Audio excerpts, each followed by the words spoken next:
Estamos há bastante tempo sem a possibilidade de participarmos de algo tão importante.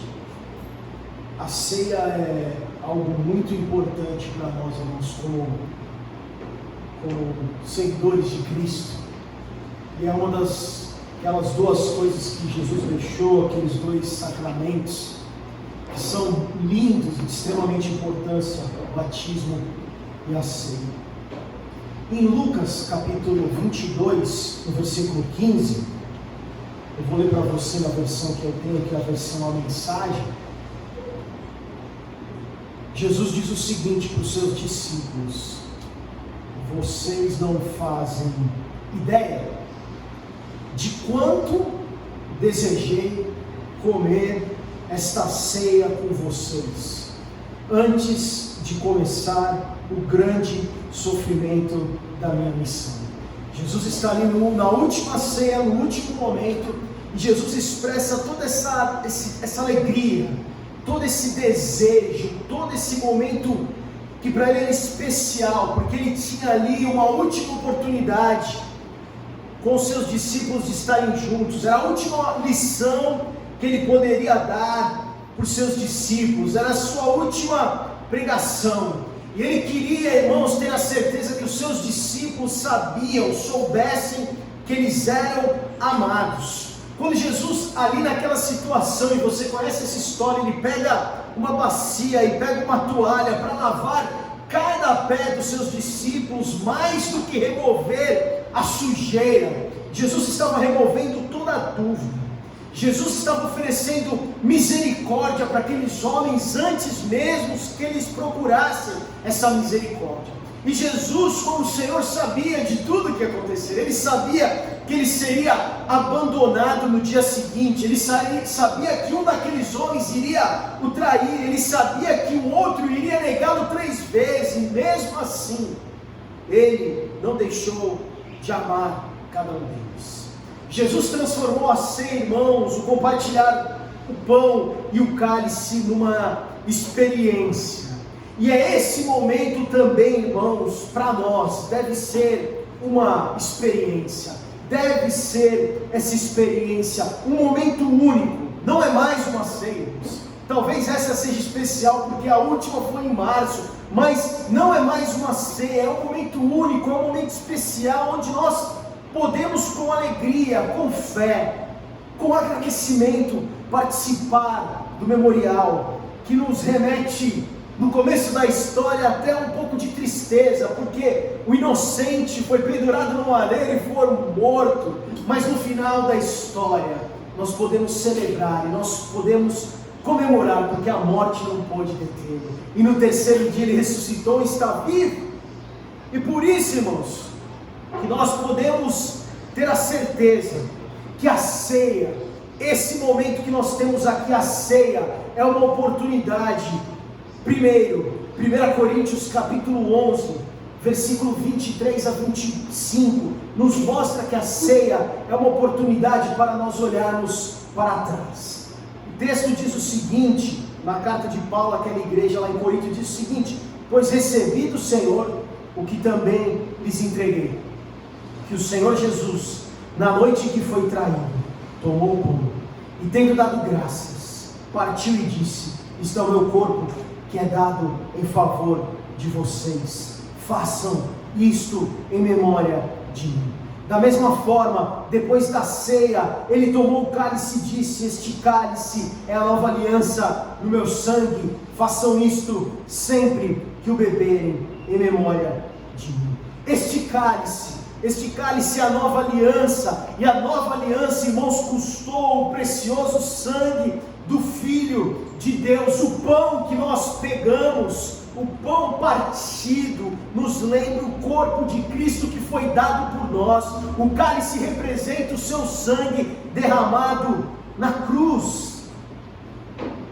E, irmãos, a morte não é algo que nos cai bem. A maioria de nós procura esquecer os detalhes da morte, das pessoas que nós perdemos, de entes queridos.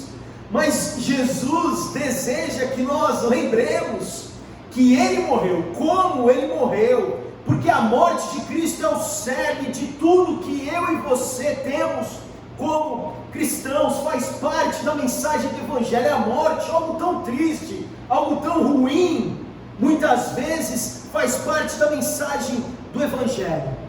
Irmãos, não é a vida de Cristo, nem seus ensinamentos que salvam os pecadores, mas foi o seu sacrifício, foi a sua morte.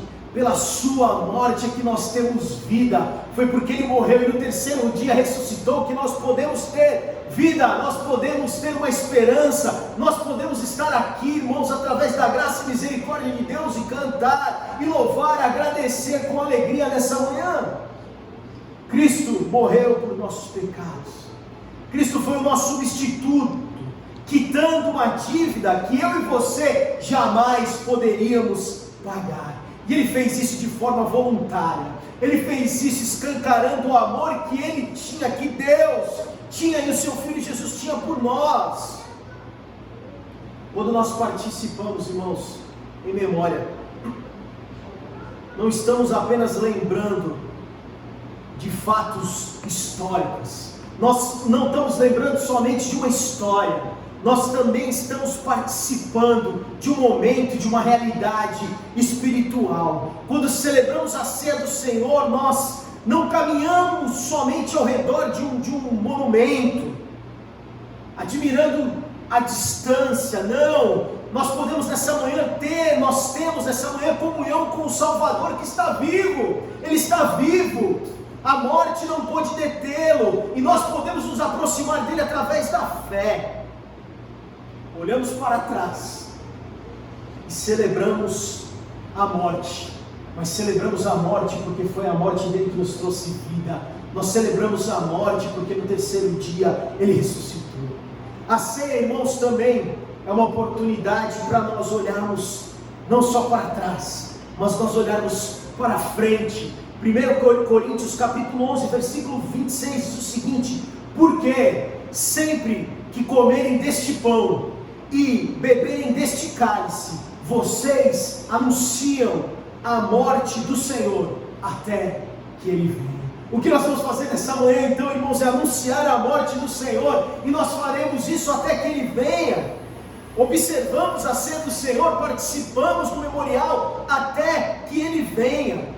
E a volta de Jesus Cristo, irmãos, é a esperança de cada um de nós, é a esperança da igreja, é a esperança que um dia Ele virá, um dia Ele vai voltar para nos levar junto dEle, e a graça que vai nos levar, é a possibilidade de estarmos lá, junto com Ele, num lugar muito melhor, sem choro, sem tristeza, é porque Ele morreu e ressuscitou, e a graça, favor imerecido pode nos alcançar. Olhar para frente, irmãos, então é ter esperança. Enquanto nós vivemos num mundo aflito, um mundo que não tem um fundamento firme, que sustente qualquer esperança, eu e você, filhos de Deus, nós temos uma mensagem, nós temos um fundamento, nós podemos nos alegrar, porque a nossa esperança, irmãos, tem um sólido alicerce. A nossa esperança não está na economia, a nossa esperança não está na vacina, a nossa esperança não está no governo, porque tudo muda, tudo sofre variações, mas a nossa esperança tem um sólido alicerce, porque ela está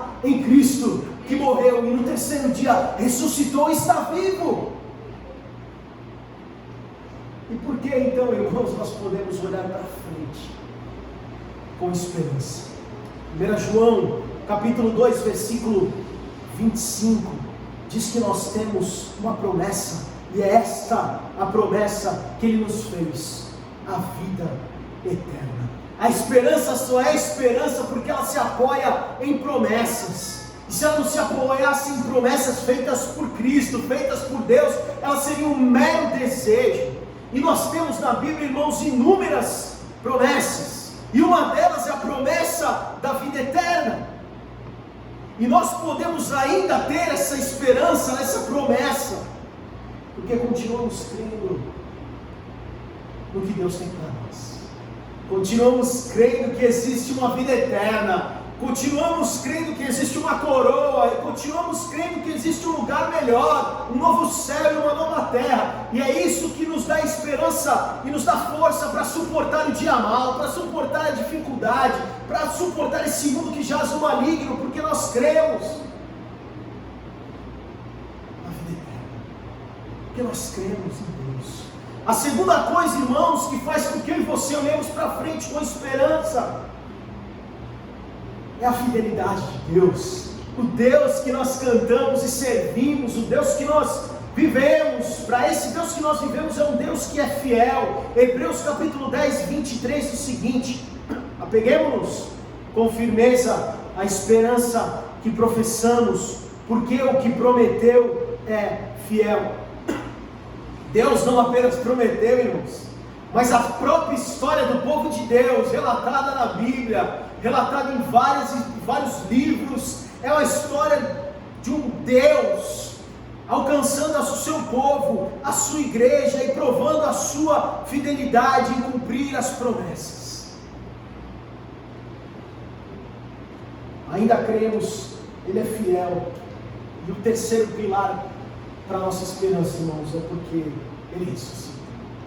Senão a ressurreição dos mortos, é o que diz Paulo em 1 Coríntios 15, capítulo 13 e 14, se não há ressurreição dos mortos, então nem mesmo Cristo ressuscitou. Se não há ressurreição, Cristo não ressuscitou, e se Cristo não ressuscitou, a nossa fé é inútil. É inútil a nossa pregação, como também é inútil a fé que nós temos, que vocês têm, é Paulo que diz.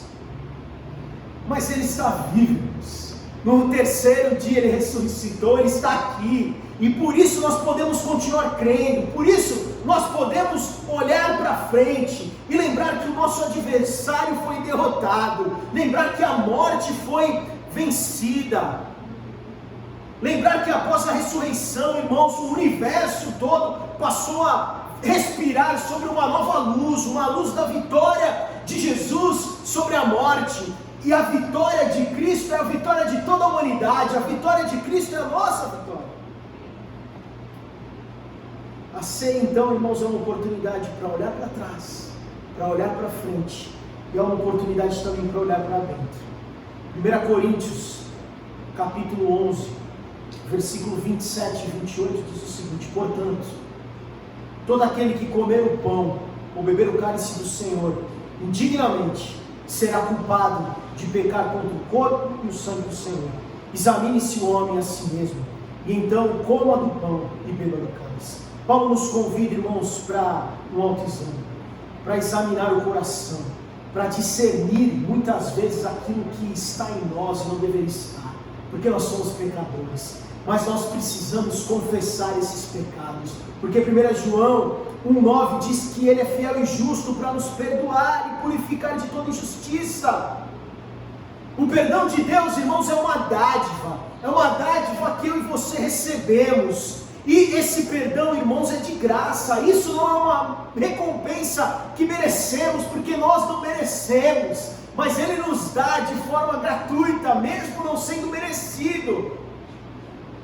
E essa graça, esse perdão, essa misericórdia, essa salvação e essa esperança, então, vem para nós, não porque nós merecemos ou fazemos algo, ou trabalhamos para algo, mas porque nós recebemos e cremos no sacrifício de Cristo, que o preço foi pago naquela cruz, para que eu e você hoje pudéssemos estar aqui, com essa consciência, com a certeza do amor, da misericórdia, do perdão. E tomar a ceia, irmãos, faz nós termos esse olhar, esse autoexame, esse olhar para dentro, esse autoexame que Paulo nos aconselha. E não é um autoexame condenatório, irmãos. Não é um autoexame para que você se entregue, ou que você se veja num lamaçal de pecado, ou que você se veja numa escuridão, mas é um autoexame para que você reflita sobre aquilo que não está certo, e você possa confessar, e você possa então se colocar diante de Deus, e possa, com a consciência correta, participar. Agora, irmãos, nós não podemos tomar a ceia com pecados não confessados no coração, porque quando nós fazemos isso, nós nos tornamos réu do corpo e do sangue de Cristo, pois foi o pecado que foi pregado lá naquela cruz. Foi pelos nossos pecados que Jesus foi pendurado naquela cruz. Ele morreu por causa disso. Por isso, irmãos, nós precisamos participar de maneira digna, reconhecendo que não somos merecedores, mas ainda assim podemos participar. Nós não devemos, irmãos, tratar a ceia de maneira pecaminosa, tratar a ceia de maneira displicente. E nós fazemos isso, irmãos, nós tratamos a ceia de maneira displicente em duas situações. A primeira delas é que quando não reconhecemos que temos pecado, isso, irmãos, é a pretensão da santidade. Em 1 João 10 diz que se afirmarmos que não temos cometido pecado, fazemos de Deus um mentiroso, e a sua palavra não está em nós.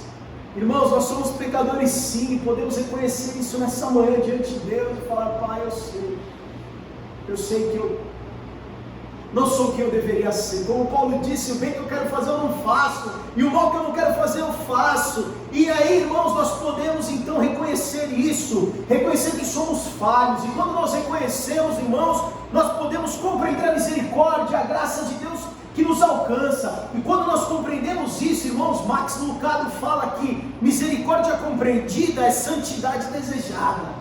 Então, quando eu compreendo esse favor imerecido, essa graça, essa misericórdia, então eu desejo a cada dia ser melhor. Eu desejo então deixar o pecado de lado. Eu desejo então viver uma vida para Deus. A segunda coisa, irmãos, que nós não podemos fazer é não reconhecer. A primeira coisa é não reconhecer que temos pecado. E a segunda coisa, irmãos, é não reconhecer o pecado que temos. Isso, irmãos, é a pretensão da graça. É quando nós achamos então que por causa da graça nós podemos continuar pecando. Em Romanos 6, capítulo 1 e 2, Paulo diz o seguinte: que diremos então? Continuaremos pecando para que a graça aumente? De maneira nenhuma. Nós, os que morremos para o pecado, como podemos continuar vivendo nele? Irmãos, nós precisamos caminhar em direção a Deus a cada dia, tentando ser melhor a cada dia, tentando crescer, buscando a estatura do varão perfeito, a cada dia mais sermos reflexos, espelhos de Cristo. E quando nós então, irmãos, achamos que esse pecado que nós temos aqui faz parte da nossa vida, nós estamos então na pretensão da graça, e nós estamos falando aqui o que Paulo fala, aconselha. Nós não estamos reconhecendo o pecado que temos, aquilo faz parte da nossa vida, e nós estamos então pecando, achando que porque pecamos mais, teremos mais graça. Irmãos, Deus nunca trata injustamente os pecadores. A generosidade de Deus, irmãos, ela transcende qualquer ideia nossa sobre justiça. Graça é favor imerecido, mostrado a nós que nós só merecemos castigo. Eu e você, irmãos, somos indignos sempre, mas nós podemos nessa manhã olhar para dentro, reconhecer que somos falhos, miseráveis, dignos de misericórdia, de compaixão, pecadores, totalmente incapazes, irmãos, de participarmos nessa manhã pela nossa própria força, incapazes de comprar a nossa própria salvação e lembrar da graça. O autoexame, irmãos, olhar para dentro, nos lembra que podemos participar, porque o favor imerecido de Deus nos alcançou. Olhamos para trás, olhamos para frente, olhamos para dentro e por último, olhamos ao nosso redor.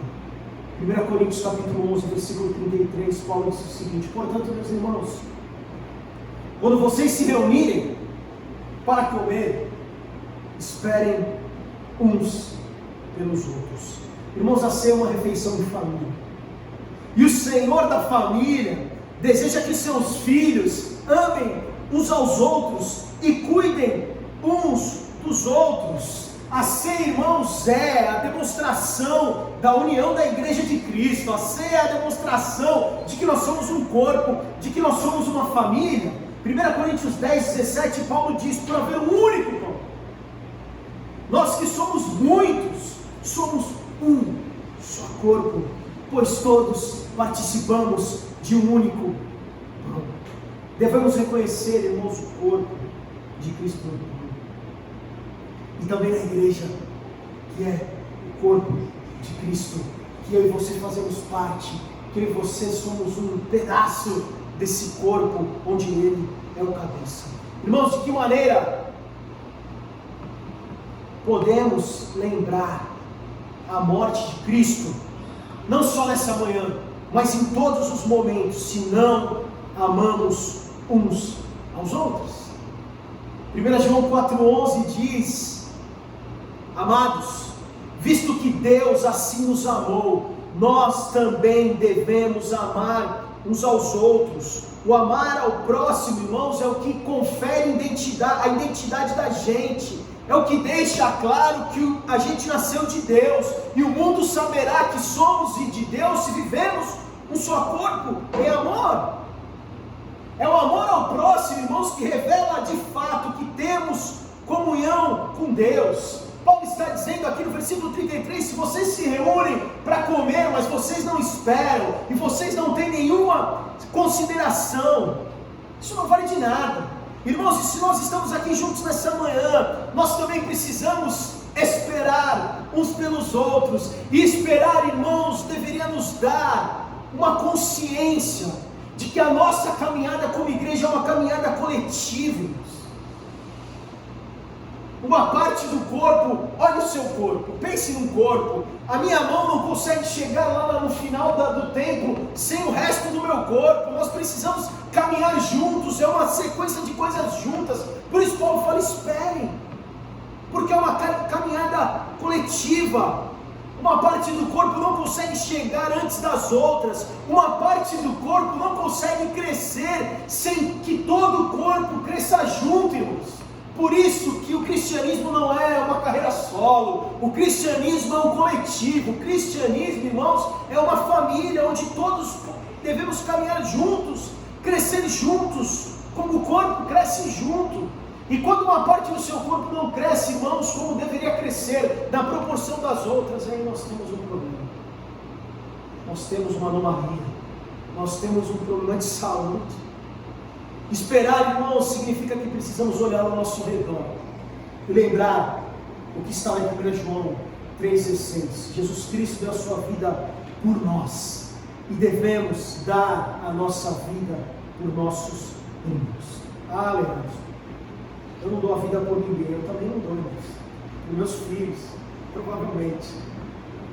Mas não vamos dar a vida literalmente. Mas nós podemos, irmãos, nós devemos, como parte dessa família, fazer o máximo possível para que esse amor, que é a essência de Deus, seja uma realidade, e que a gente possa viver e demonstrar esse amor, porque 1 João 4,8 diz que quem não ama, não conhece a Deus, porque Deus é amor. Pense nisso, irmãos, isso é muito sério, isso é muito importante.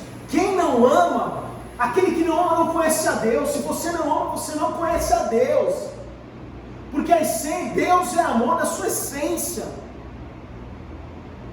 Olha ao redor, espere, ame, sirva, caminhe junto, tenha paciência, caminhe uma milha a mais. Se você tiver 2 túnicas, dê uma túnica. No meio do conflito, dê o outro lado da face. Perdoe 70 vezes 7, ame, sirva, porque quem não ama não conhece a Deus. Irmãos, olhamos para trás, olhamos para frente, olhamos para dentro, olhamos ao redor, e é assim que podemos participar dessa noite, nos apropriando do perdão, da libertação, da redenção e da salvação nos dada por Cristo, escancarada lá naquela cruz.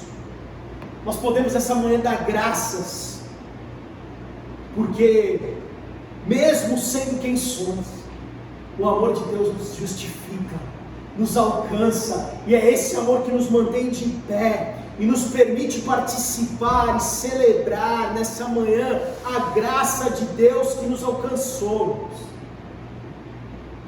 Que nós possamos comer e beber essa manhã, participando e recebendo a vida sacrificada de Jesus através do pão do cálice. O símbolo do pão e do cálice. Lembrando e anunciando a morte do Senhor até que Ele venha. Vamos orar, Pai. Eu te agradeço nessa manhã. Eu te agradeço pela honra, pelo privilégio que temos de participar. Que possamos fazer isso para a honra e glória do Teu nome. Que possamos fazer isso com essa consciência do perdão, da graça, com essa consciência da Tua misericórdia derramada nas nossas vidas. E que possamos fazer isso lembrando e anunciando a Tua morte até que Tu venha. Em nome de Jesus. Amém, irmãos? Irmãos, nós